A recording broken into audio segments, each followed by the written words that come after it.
Hello everyone, Nathaniel Gabronsky here, and I am in the oldest part of Richmond, Churchill. This is also the highest point in Richmond. I am at St. John's Church in Richmond, and this is a famous location because this is where Patrick Henry addressed one of the Virginia conventions.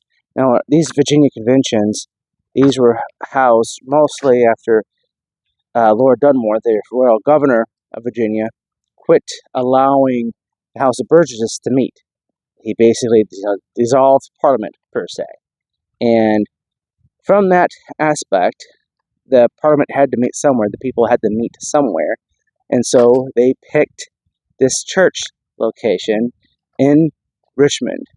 Now, Richmond is just up the river from Williamsburg, so it's not a huge distance away. And I'm trying to get a couple different views of the church and stuff from where I'm at so you guys can kind of see it. It's been added on to quite a few times, and this little part right here, this exact location, this is part of the old church. This part here, that's right behind me, was added on quite a bit time later, but this little part right here, that's the original part of the church. So I'm trying to do this where you can actually kind of see that original little area of the church, because that is where that's the part of the church and where Patrick Henry was standing when he gave his speech. On the inside, there's a private event tonight, so I really can't go inside because they're getting ready to do their private little event, and that's okay. I want people to be able to come and enjoy these things. This is the current front door. Right on the corner, actually, is one of the Declaration of Independence signers. He's got the Virginia flag at his tomb here, and he's actually the first Virginian to sign the Declaration of Independence, and his name is George Wythe. And I'm going to get over to him so you can kind of see his marker real quick, and then this is the other side of the church. This is the entry part of the church on this side. So what happened is that this is taking place. So the convention is taking place in March of '75. So this is before Lexington. This is before Concord. Of course, this is after the Boston Massacre, where several of the protesters were killed by British regulars outside the Capitol building in Boston. This is 2 years after the Boston Tea Party. This is after the Townsend and the Etobicoke Acts were passed, but primarily a lot of the other taxes, like the sugar tax, the Stamp Act, all that by this point had been repealed.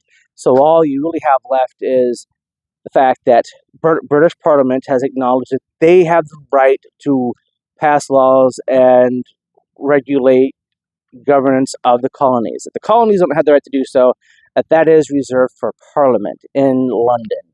And that's kind of where we're at when 1775 starts up, is that those laws are what everyone's governing themselves on, and the colonists don't like it. So we get to March of 1775. Lord Dunmore in Williamsburg has basically told the House of Burgesses to go punch sand, because he just wants them to pass financial rules so he can run his laws. He wants to get his financing done so he can get his wars against the Indians passed. That essentially is all he cares about.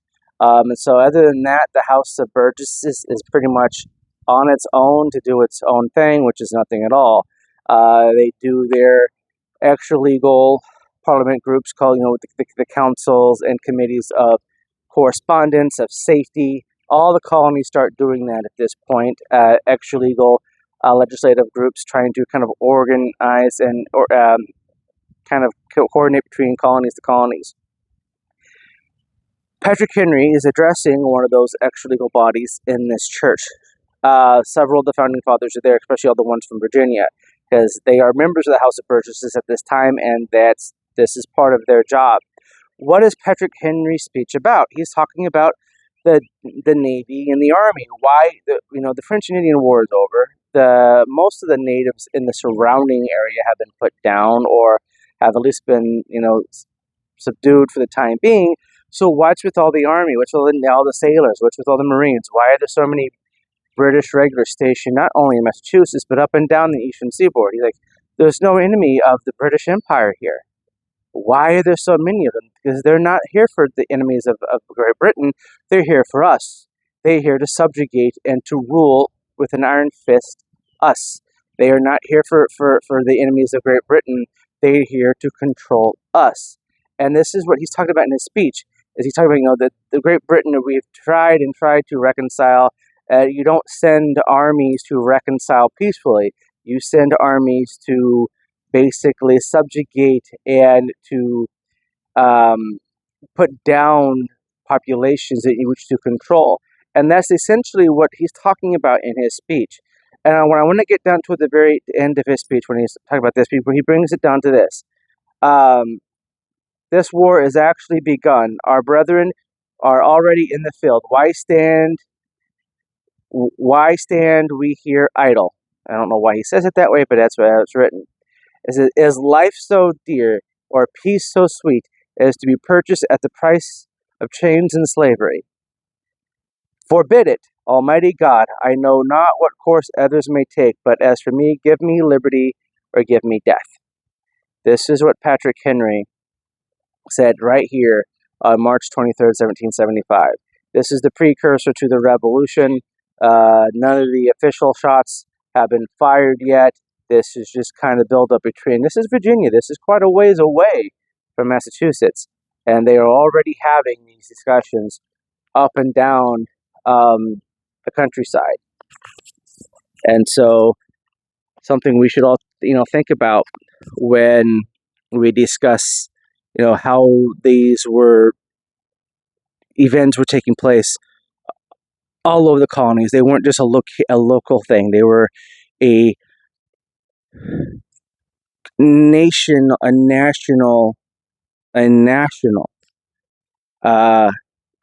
issue for all the colonies. Not just one colony, but all of them. It had become the first national issue of the United States, at least what would become the United States. All right, guys, this is Nathaniel Gavronsky from the oldest part of the city of Richmond, Virginia, St. John's Church. I hope you're enjoying these tours of the 250th anniversary of the American Revolution. I hope you enjoy the future videos that come out. Thank you very much. Please like and subscribe to these videos, and I'll see you very shortly at the next one. Stay healthy, stay wealthy, and as always, stay wise, America.